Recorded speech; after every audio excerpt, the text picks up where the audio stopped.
Welcome to the No Budget Indie Filmcast, where we dip our itsy bitsy toes into the independent films that you might not have heard about elsewhere. We agree with our panel, or well, our panel agree with each other. Tune in to find out. I am Milo Dennison, and with me, as always, is Claire Milan Hello. and Cathal Feeney. Uh, All right, Claire, what's on the agenda this week? I picked a Halloween themed animation this week, and we sat down to watch animation called Creepy Pasta Salad. It is written and directed by Lauren Ortle, produced by Amy Morris, and it was actually shortlisted for a BAFTA in the animation category. It's set in a small Welsh town with Halloween coming, and three of its inhabitants are dealing with a series of crises. So one of them is Ellen, and she works at a call center. She's worried about her health, and she's growing hair in her face. Trevor is dead and is becoming a ghost, but is still hung up on paying the gas bill. And Carrie is a lonely goth girl who is waiting for the apocalypse to happen. I absolutely loved this animation. It looked like in those children's picture books. It looks like, because some animations, they're very real, but this is more like a picture or a painting or drawing coming to life in a very, like, as if you're reading a book. And I thought I love the way it was written, and the way it was very character driven, and you really felt for the three characters, and they all felt very isolated, known little worlds, but they kind of connected with each other, and they came across each other in a very small way at the start. And as I work in an office at the moment, and I know I feel for the girl Ellen working in the call center, and she's these two office workers who are kind of gossiping, and she's come across this hair in her face, and she's googling all the scenarios, and then this ghost rings her because his electricity bills, and he's sitting in a doctor's office, and the doctor is giving him medication. The doctor sounds like a robot, and he's just still worried about all his bills, that he can't actually die, and then the goth girl is worrying about the apocalypse, and it just has these three isolated people who kind of connect in different ways. I don't want to spoil it as such, but yeah, I thought it was beautifully written, beautifully animated, and really left an impression with me. It left me thinking as well in the end about all these characters and their worlds, and there's a great inner life to the characters when you watch it, which isn't always the case. It's not what's been said, but what you can see, what they kind of feel in the inside, and their struggles and their isolation. So yeah, I really, really enjoyed it. What did you think of it? Yeah, I agree. They did do a good job of putting a lot of story into this short, because you've got normally you're usually just following one character, maybe a couple characters, but the fact that they were able to actually take three completely separate characters, create a story around them that you follow throughout the entire thing, how they relate to one another, which was really nice. And the little bit with the cat and stuff was I really love cute, the with the cat. cat running around, stuff Yeah. like that. It was nice, and they definitely did a good job with telling that story with, and there's not a lot of dialogue in it either, really. No, you can really see their uh, inner life, and I love the little details. Like, I paused it in some aspects of it. There was the names of the shops were things, other things, and more stuff. It was just brilliant. And even with the ghost is googling, do ghosts have to pay their power bills, and he's googling it, and he just comes across one of the searches comes up that is thrilling new bestseller by Bill Power. Do you know what I mean? It's just brilliant. The little details in it are just terrific. I just found myself pausing in parts of it. yeah, it was nice. I actually have to say about the animation, though, like, I'm not a fan of this style of animation.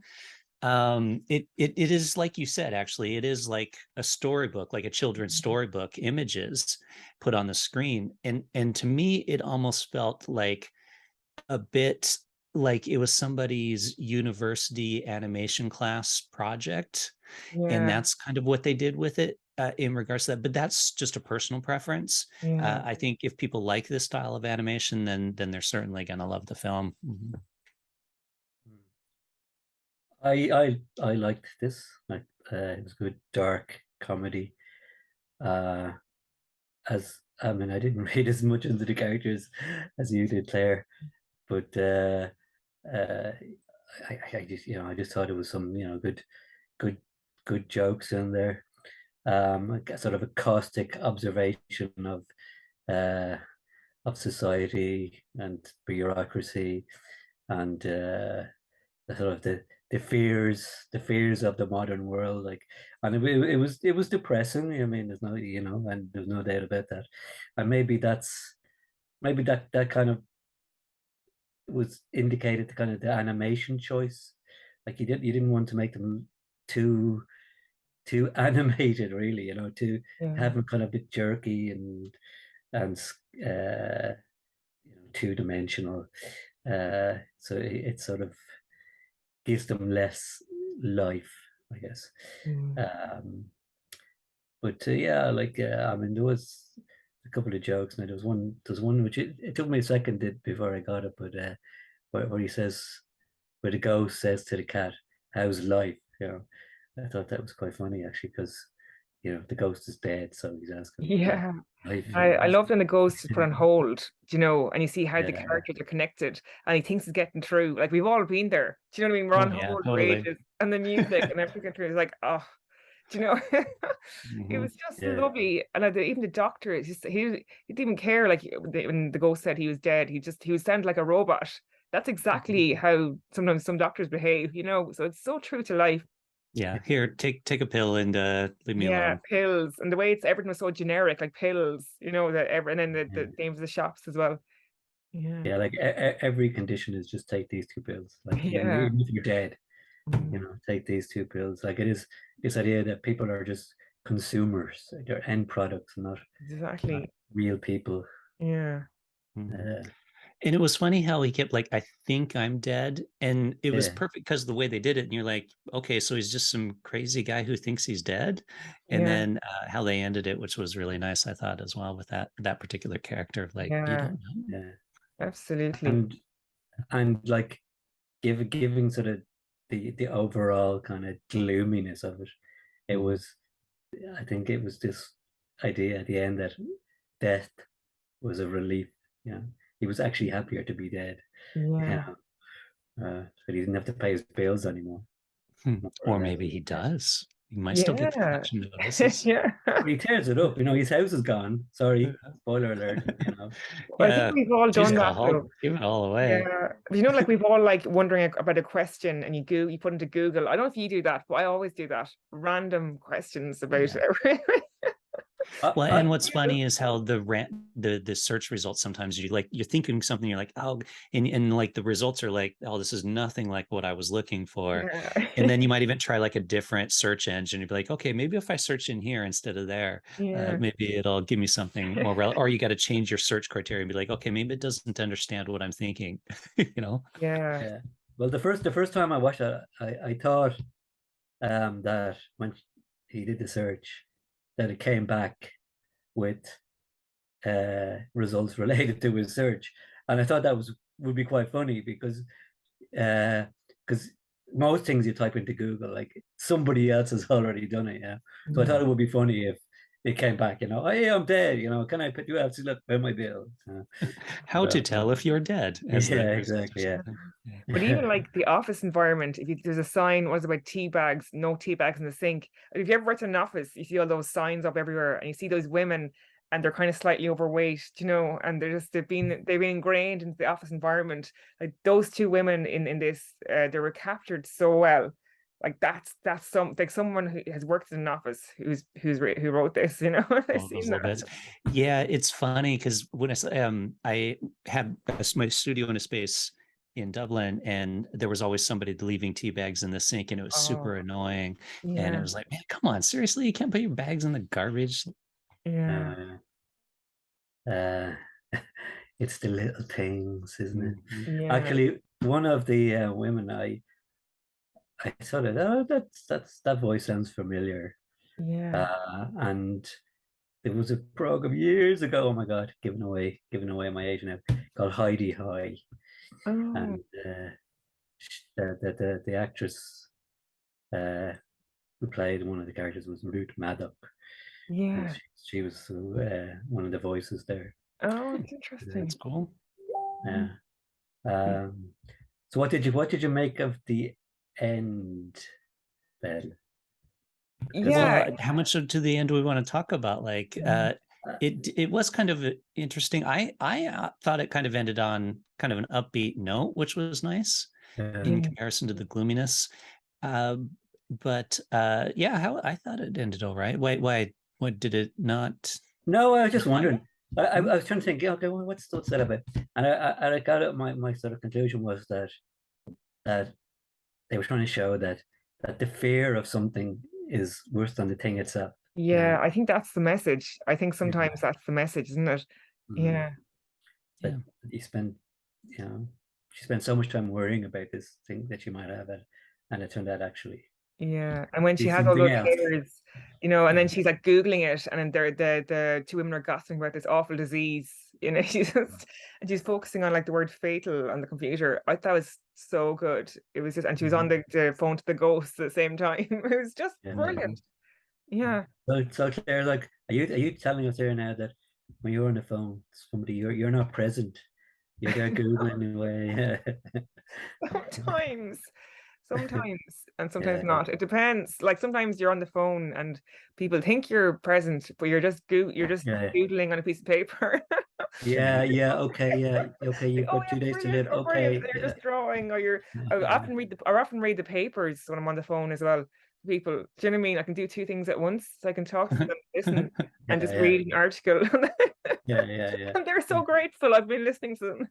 So Yeah. you I might you might read something like, you know, dramatic on the news, and you go, "Oh my God!" Uh, Yeah.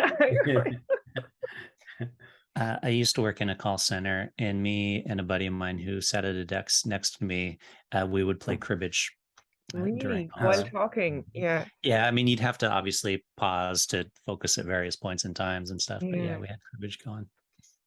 uh, Oh, it's mad. I did accidentally laugh at an article I was reading while I was on the phone. But luckily, I don't think they heard me. Like, it wasn't that. But I was like, oh, I was like, oh, oh. that'd be good. Yeah. But yeah. Nice. The dangers of Oh, moving. yeah, yeah. Or I did sigh once, but I was sighing at something else, like something I was reading or something. And the person on the phone said, or like they were giving out to me for sighing. Yeah. All right. Really? Okay. Yeah. You should have a Yes. little list, a post-it note, you know, to stock replies if you're caught out. Yeah. Yeah. Yeah. You need to mute yourself every time. Oh yeah, Yeah. exactly. And just let them Just rant on, unmute. rant on. Yeah. Mhm. Yeah. Mhm. Yeah. Just okay, go hit mute, do whatever you're doing. Yeah. Okay. Anywho, let's get back to this, I guess. Okay. Well, should we rate it then? Yeah, go Unless on. somebody has something else. Okay. Carl, you want to go first or you want me to go? Yeah, no, I'll go first. As I said at the top, I liked it. Uh, as it was good humor, uh, and yeah, like I kind of liked the overall sort of theme. So I will give it 4.5. Oh, And lovely. a half even. Wow. Mm. Okay. Yeah, I agree. I liked it. Like you said, just not my style of animation, but that's just a personal preference. And other than that, like I think it's great. You're right. It has a good message. And I didn't really think it was gloomy throughout. I thought they did such a good job of interlacing little jokes and stuff throughout that you really didn't feel like it was all too gloomy with the story that each person was going through. So overall, I really liked it as well. So I'm going to go with a 4 star. Okay. So for me, it was poignant. There were sad elements, but it was overall a very much an upbeat feeling and left you thinking a lot. And so for me, I'm going to give it 5 stars because I absolutely loved Ooh, it. 5 stars. Mhm. all right. All right. Well, you heard it here. No budget filmcast audience. We really enjoyed this film. So, what's it called again, Claire? It is called Creepy Pasta Salad. Creepy Pasta Salad. And you'll get the reference when you watch the film. Yeah. So, check it out. You can let us know what you think on Instagram, Twitter, or Facebook at No Budget Show, or just leave a comment or something like that. And until next time, we'll say, see you then. Bye. Bye. Goodbye.